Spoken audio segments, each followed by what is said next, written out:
Early on the morning of Tuesday, July 27th, 2004, a K-9 unit located a significant clue in a remote area, one that would provide both sorrow and long-awaited clarity. The spot, nestled beneath power lines and surrounded by thick woods, had remained undisturbed for years. It was there, in this secluded clearing, that officers identified a site crucial to the investigation. Among the findings was a small personal item, a delicate necklace with a nameplate reading Brittany, a discovery that confirmed they were on the right path. Hey friends, liking, commenting, and subscribing only takes a few seconds, but it means so much to us. Every click and comment fuels our passion. Thanks. In this documentary, we'll explore the true crime case involving Brittany Nicole Gregory. She was born on April 1st, 1986, in the close-knit community of Brick Township, New Jersey. She was the youngest of 5 siblings in a large, loving family. Her parents had separated when she was still very young, and following their divorce, custody arrangements left Brittany in the care of her father, Joe Dunn. Despite the challenges that often accompany a split household, Brittany remained closely bonded with each of her brothers and sisters. In school, Brittany was widely recognized as a bright and promising student. Teachers frequently noted her academic excellence and remarked that she had the potential to become a top scholar. Her focus and determination set her apart, but Brittany wasn't simply chasing traditional success. She had a very specific and somewhat unconventional dream. She aspired to become a forensic scientist. The idea of uncovering the truth hidden in the smallest details of a crime scene fascinated her. She devoured books and television shows on forensic science, often analyzing crime scene dramas with a sharp eye for clues, motivated by an intense curiosity for justice and truth. As the youngest in the family, Brittany embraced her role as the baby of the household. Her mother, Deborah Gregory, described her as spoiled in the best way. Brittany was grounded, thoughtful, and had an endearing sense of humor. When she turned 18 in April 2004, she reminded her mom of a promise made years earlier to let her get her belly button pierced. It was a milestone she had been waiting for with excitement, and her mother honored the deal, seeing it as a harmless way to let Brittany express herself. Like many teenage girls at the time, Brittany idolized pop sensation Britney Spears. Her bedroom walls were covered in glossy posters of the star, and she tried to mimic her style in subtle ways, from fashion choices to her upbeat attitude. Her interest in forensic science wasn't just a passing phase. Brittany and her mother would often sit in front of the TV watching crime investigation shows together. Even when they weren't in the same place, they would call each other while watching the same episode, excitedly exchanging observations and theories in real time. It was their thing, something that brought them closer and gave Brittany an outlet to explore her passion. In the summer of 2004, Brittany was living with her father, Joe Dunn, and his girlfriend, Lori Peterson, in a modest home tucked away at the edge of a quiet street. The house sat near a wooded area, which gave the location a kind of secluded, peaceful charm. Her sister, Brianna, now 20, was also staying with them at the time. By then, Brittany had been in a steady relationship with 18-year-old John Fitzgerald for nearly 2 years. He was seen by friends and family as a respectful, kind young man, and the two teens were regarded by many as an ideal couple. They were affectionate, supportive of each other's goals, and made plans for the future that stretched beyond high school. On the evening of Sunday, July 11th, 2004, a seemingly ordinary day took a chilling turn. Brittany's mother and sister had traveled to South Toms River, approximately 15 miles from Brick Township, to visit Brittany's older brother and his wife, who had just welcomed a baby girl into the family. It was a joyful visit, until around 8:30 p.m. when Deborah's cell phone rang. On the other end was Brittany, her voice filled with distress. She asked her mother if she could get a ride to her boyfriend John's house. The urgency in Brittany's tone didn't go unnoticed. She sounded upset, unsettled, as though something had rattled her. But Deborah was still out of town and unable to pick her up. She gently suggested that Brianna, who would be free soon, could come get her within the hour. Brittany agreed to wait. Roughly 45 minutes later, Brianna was ready to leave and called Brittany's phone to let her know she was on her way. But Brittany didn't answer. A few more attempts resulted in the same outcome. No response. Brianna assumed her sister had fallen asleep, or that perhaps someone else had already given her a ride. It wasn't until the next morning when Brianna returned home that a gnawing worry began to set in. Brittany wasn't in the house. Her purse, cell phone, makeup bag, and other personal items were untouched in her bedroom. The bed looked like it hadn't been slept in. Nothing had been taken. Initially brushing off the concern, Brianna figured maybe Brittany had stayed at John's for the night. But then came a worrying realization. If Brittany had gone to see John, why hadn't she taken her phone? Why wouldn't she have told anyone? This wasn't like her at all. Brittany was the type of person who always let someone know where she was going, especially her sister.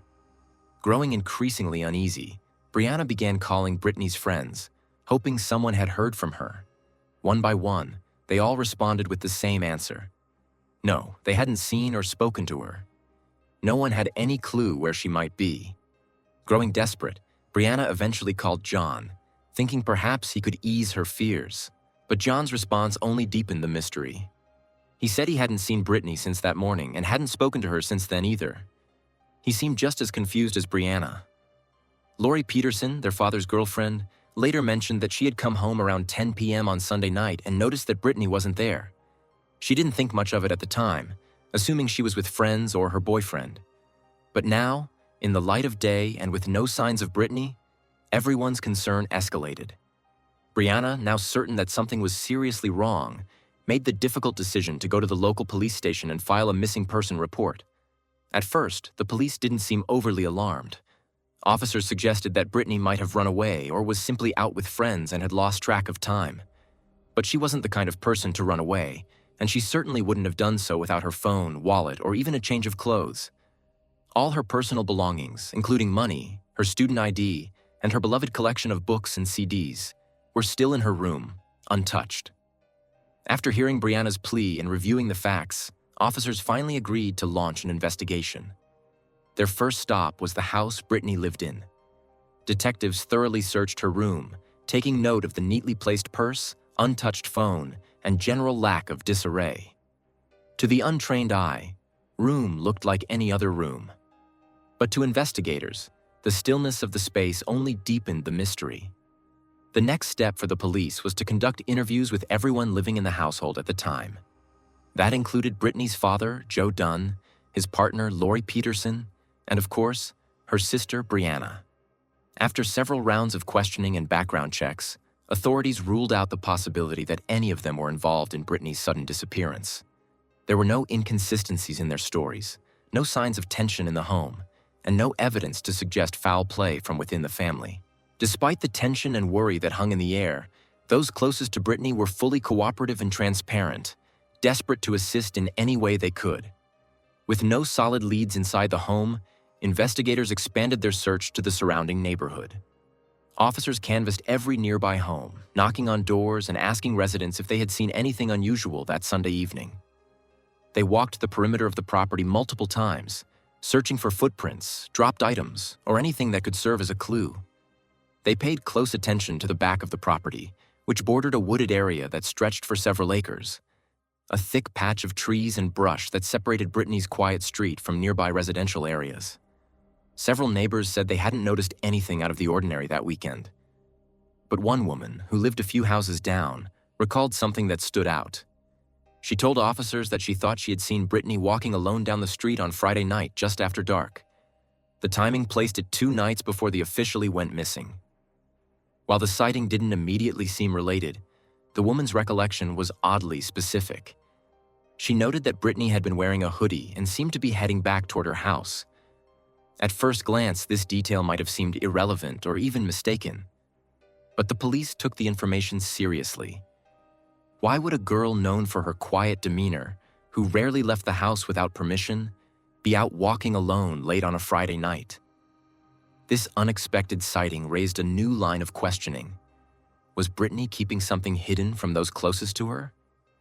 To better understand her state of mind, investigators circled back to Brianna, who had already given detailed information about her sister's habits.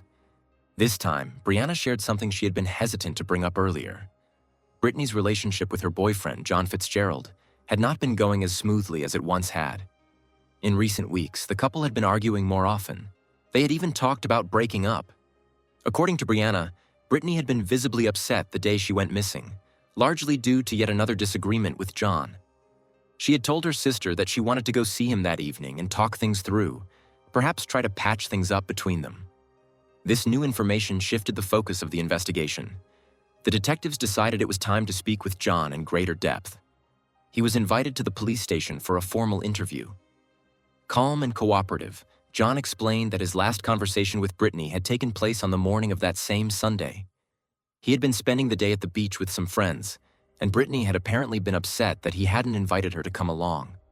The conversation had turned into an argument, and the two hadn't spoken since. John also disclosed that their relationship had officially ended a few days earlier, although Brittany had struggled to accept it. He claimed that Brittany was still holding out hope that they would reconcile, even though he had already started seeing someone new. During the interview, John revealed a rumor that may have contributed to the breakup. According to him, someone had told him that Brittany had kissed another boy at a party. Although John had not witnessed this himself, he said it was the final straw. He decided to end the relationship. Nevertheless, John said he still cared about Brittany as a person and didn't want to see her hurt. He denied having any plans to meet her on the night she went missing and insisted he had no idea she was even planning to come over. When asked if Brittany had attempted to communicate with him after their argument, John mentioned that she had written him a letter. In it, she apologized for hurting him and expressed a sincere desire to remain friends. She hoped that, even if they couldn't be together, they could still stay in each other's lives. John voluntarily handed the letter over to investigators. Detectives noted that John appeared genuinely concerned during the interview, and after he successfully passed a polygraph test, they formally ruled him out as a suspect. However, John did provide a crucial piece of information that prompted a new direction for the search. He told police that Brittany would sometimes walk to his house by cutting through the woods behind her father's home. The dense trees provided a shortcut between the two neighborhoods, and though the path was not well lit or formally maintained, it was something Brittany had done more than once. This revelation raised new concerns. Could Brittany have attempted to take that route on Sunday night, hoping to see John in person one last time? The idea of a girl walking alone through dark, wooded terrain late at night was troubling and risky. If she had tried to make the mile-long journey through the woods after sunset, she could have become lost. Officers immediately began a coordinated search of the forested area behind the Dunn residence. Teams of officers, along with trained dogs and volunteers, scoured the trails and surrounding woods for any sign of Brittany. They worked tirelessly for 3 straight days. Despite their efforts, no trace of the missing girl was found. No clothing, no footprints, no objects linked to her disappearance. Just as it seemed the case had reached a frustrating standstill, a new lead emerged. A woman contacted the police to report something potentially significant. She had been at a local park in the same general area on the night Brittany disappeared, accompanied by her brother. There were no people walking dogs, and no cars driving by, except for one. She described a single vehicle that caught her attention that evening, a Chevrolet pickup truck with distinctive eye-catching wheels. She remembered it well, not just because it was the only vehicle they saw for miles, but because something about the way it moved down the road, slowly, deliberately, stood out to her. Remarkably, she had also taken note of the license plate. When police ran the plate through their system, it was traced to a 23-year-old man named Anthony Geiger. That name rang a bell, not to investigators, but to Brittany's sister, Bobby Jo. Upon hearing the name, Bobby Jo informed detectives that Anthony was her ex-boyfriend. They had ended their relationship just about a month before Brittany's disappearance. According to her, the reason for the breakup had been Anthony's increasingly jealous behavior and a pattern. Bobby Jo explained that while at first she had brushed off his interactions with her younger sister as awkward or overly friendly, over time she became more and more concerned. His jokes directed at Brittany were often disguised as compliments. When investigators interviewed Brittany's close friends, several of them confirmed similar observations. One friend mentioned an incident during a lunch break where Anthony showed up uninvited. With this mounting information, detectives brought Anthony Geiger in for formal questioning. During the interview, Anthony denied being anywhere near Brittany's neighborhood on the night of July 11th. He claimed he didn't enter the area until the following day, July 12th. by which time news of Brittany's disappearance had already begun to circulate. When asked about his relationship with Brittany, he admitted that he knew her and had seen her at various family functions and local parties, but he insisted their interactions were casual and appropriate. "She was just my ex's sister," Anthony told detectives. He emphasized that he understood Brittany was much younger than him and said he had no romantic interest in her.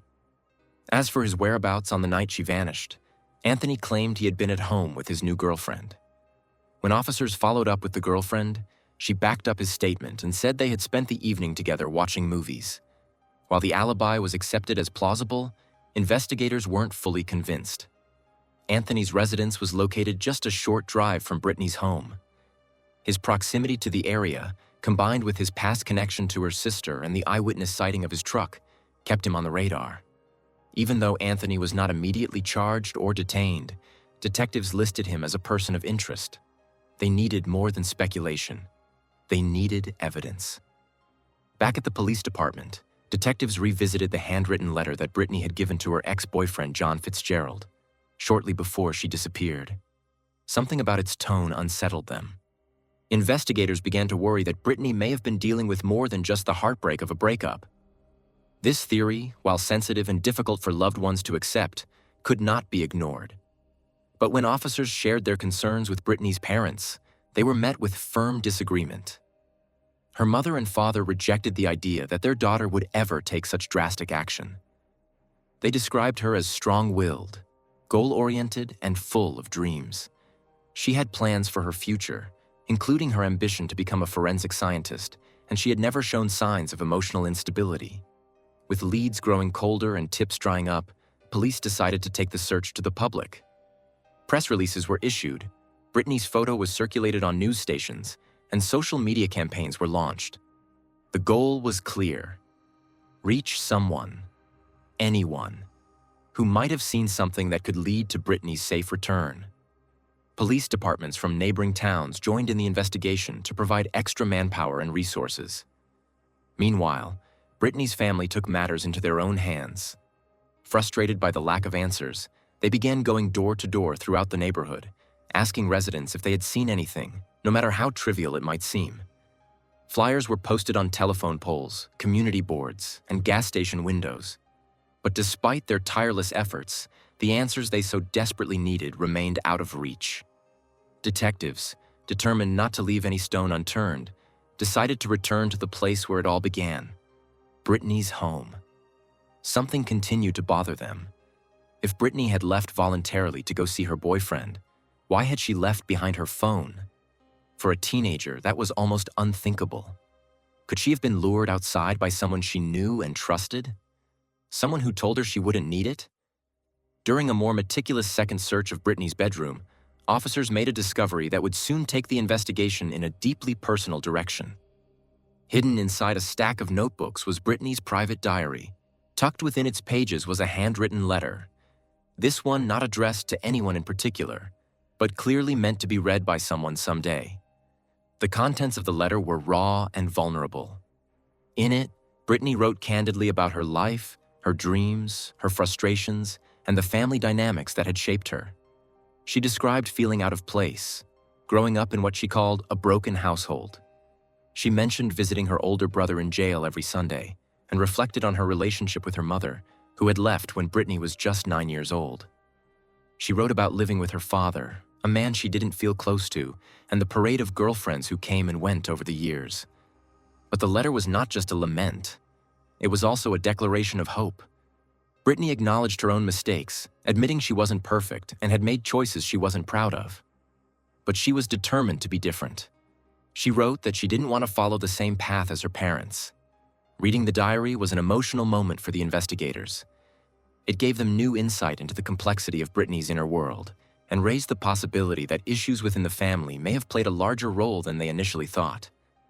Until now, her family had been viewed solely as victims, united in their efforts to find Brittany. But after reading her words, detectives made the difficult decision to widen the scope of the investigation. When investigators began to dig deeper into Brittany's home life, they made a surprising and deeply concerning discovery. The house where she lived was reportedly being used for unlicensed activity, According to multiple anonymous tips and neighborhood complaints, a unlicensed activity reported in the home was operating from within the very residence. Lori Peterson, a longtime acquaintance of Brittany's father, Joe Dunn, and his partner at the time, was mentioned during the investigation. According to information provided by neighbors and supported by surveillance footage, Lori was frequently seen at the residence. Some local residents expressed concerns about the high volume of unfamiliar visitors occasionally observed near the home, particularly around the wooded area across the street. These observations led investigators to consider whether any unusual or unofficial activity might have taken place at the location. Was Brittany aware of the visitors?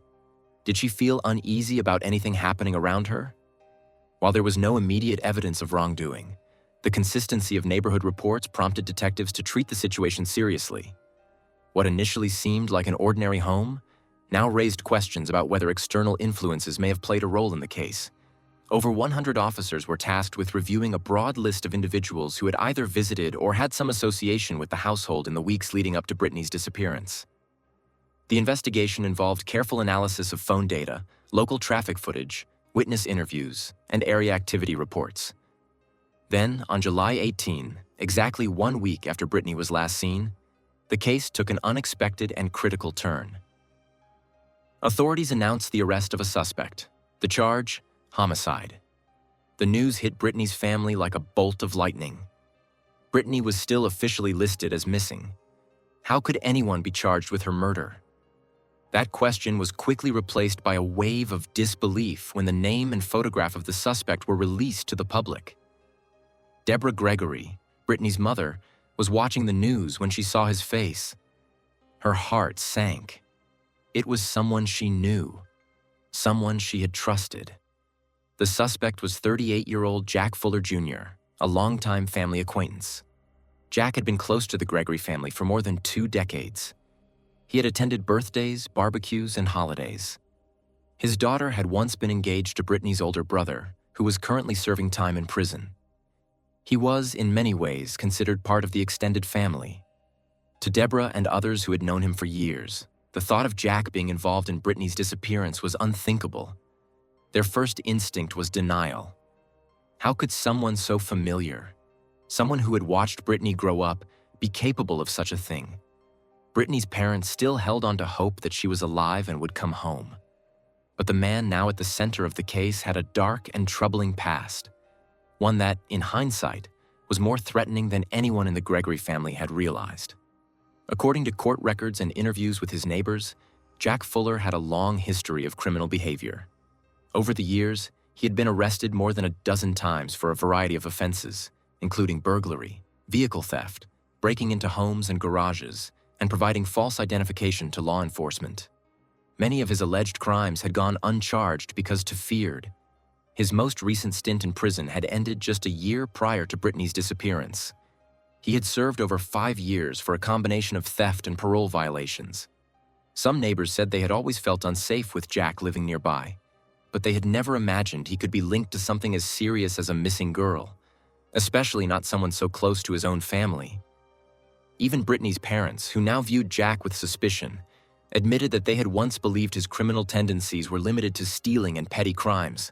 So how did investigators connect Jack Fuller to Brittany's disappearance in the first place? Through a confidential tip. A man contacted the local police station, claiming he had recently spoken to Jack, and during their conversation, Jack had said something that deeply disturbed him. According to the caller, Jack had casually mentioned suffering from severe back pain, which he blamed on something that happened during the commission of a crime. The man on the phone was shaken. He didn't know whether Jack was being serious or just running his mouth, but something in his tone made him uncomfortable. The police invited the tipster to come in for an interview. After assessing his credibility and realizing that he had a long-standing connection to Jack, they asked him to assist in the investigation by wearing a hidden recording device. The informant agreed. During a follow-up meeting between the informant and Jack Fuller, recorded under controlled conditions, Jack reportedly made incriminating statements. While he didn't mention Brittany by name, he spoke in vague but damning terms about a recent situation, describing actions that investigators believed matched the timeline of Brittany's disappearance.